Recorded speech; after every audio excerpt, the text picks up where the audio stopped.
Hi, I want to share with you a little story about one of my coaching clients. I normally work with women, but I do work with men sometimes. So I have this one particular client who has a really great goal, and we've been working on some action steps that will help get him towards his ultimate goal. And one of those particular action steps, he was super excited about, really wanted to do it, said, yes, that totally fits. I'm excited. I'm going to do this. And then the next week when we met for our session, he didn't do it. So we talked about it a little bit, and he was like, yeah, I didn't get to it, but I'm going to do it this week. And then the next week at our next session, he again didn't do that particular action step. And when I would ask him, so what happened with that? He would say, I don't know. I'm not sure why I didn't, but I'm going to. Well, after several weeks of this, and this is obviously now a pattern, I said just recently, okay, hang on. There's obviously something that's holding you back, something that's stopping you from moving forward with this particular step. And he said, yeah, I don't know why. I said, that's okay. You don't have to know. The fact that you don't know off the top of your head just means it's not on the surface. The answer isn't on the surface. A lot of the big things aren't. So we're just going to dig a little bit deeper and see if we can uncover something. So that's what we did. Through a series of questions that I asked him, we were able to uncover something pretty significant, actually. When we found it, I went, oh, there it is. Now we know exactly what's going on. We know why you've not been able to move forward with this action step, because while on the surface, this seems like something simple, something that's easy, something that's fun, something that for probably most other people, they'd be like, yeah, no problem. I'll go and take care of that on Saturday. I'll be done with it. But for you, and this is completely okay, it's really too much. It's like being on the ground floor and trying to leap up to a balcony all by yourself without taking the stairs. You need to take the stairs.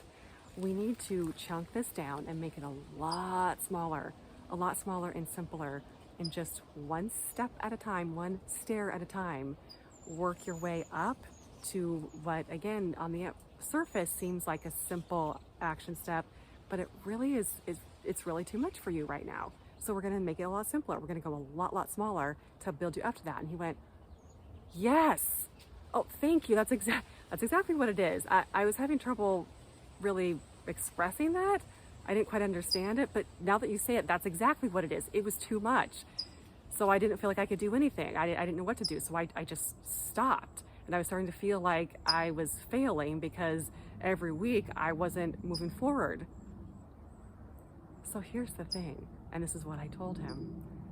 It doesn't matter that this particular step seems easy for other people, and maybe for some people it is, because it doesn't matter what anyone else is doing or how they've done things.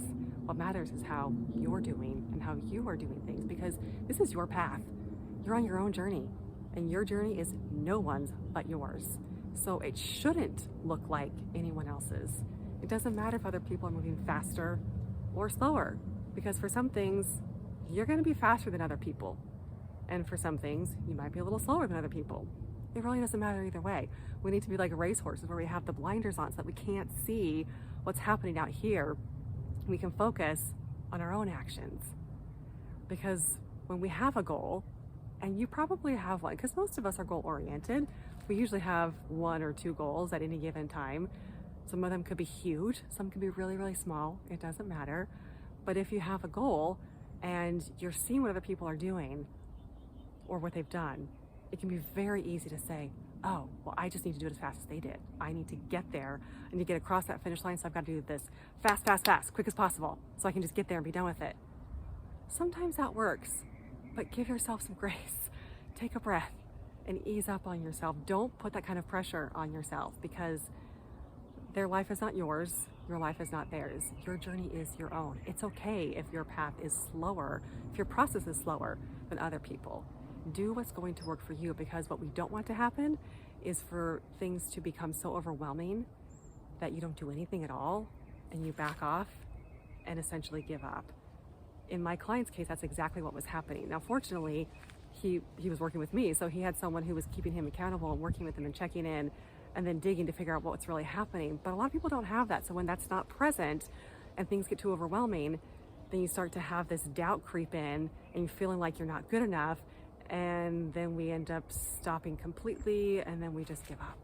And walk away from the goal entirely and say, I can't do that. I'm not good enough.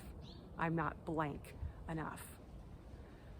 Chances are you probably are blank enough. You just haven't gotten there yet to realize it. But one thing that's really important to keep in mind is give yourself that grace, give yourself permission to go as slow as you need to. It doesn't matter what anyone else has done or what anyone else is doing.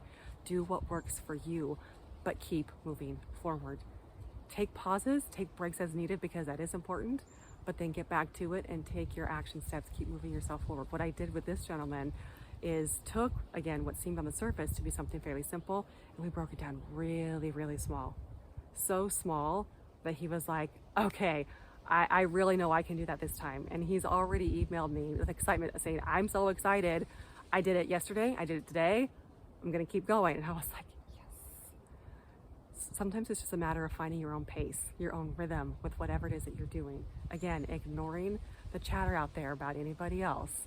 As long as you're moving forward, it doesn't matter how long it takes you. One of my closest friends got her college degree, her bachelor's degree, a few years ago. And I'm so proud of her. I'm proud of anyone who does that or anyone who accomplishes a big goal, whatever it is. But especially because it took her 10 years to get it, from when she started it to when she finished.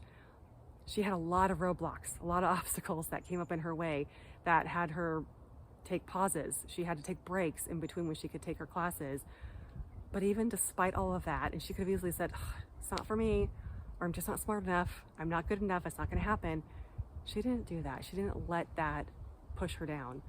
She kept going when and how she could. And eventually she got there. She crossed that finish line, and she's so proud of herself, and she should be. I am so proud of her for doing that. She's an amazing testament of continuing to push forward when it makes sense to, taking breaks when you need to, because as we know, life can throw you curveballs. It can happen, and it often will. But then you just keep going when you can and break down those steps as small as you need to, and eventually you're going to get there. And you may get there faster than you first thought, or it may be slower. Either way, just keep moving forward. Take care of yourself, and I will see you next time.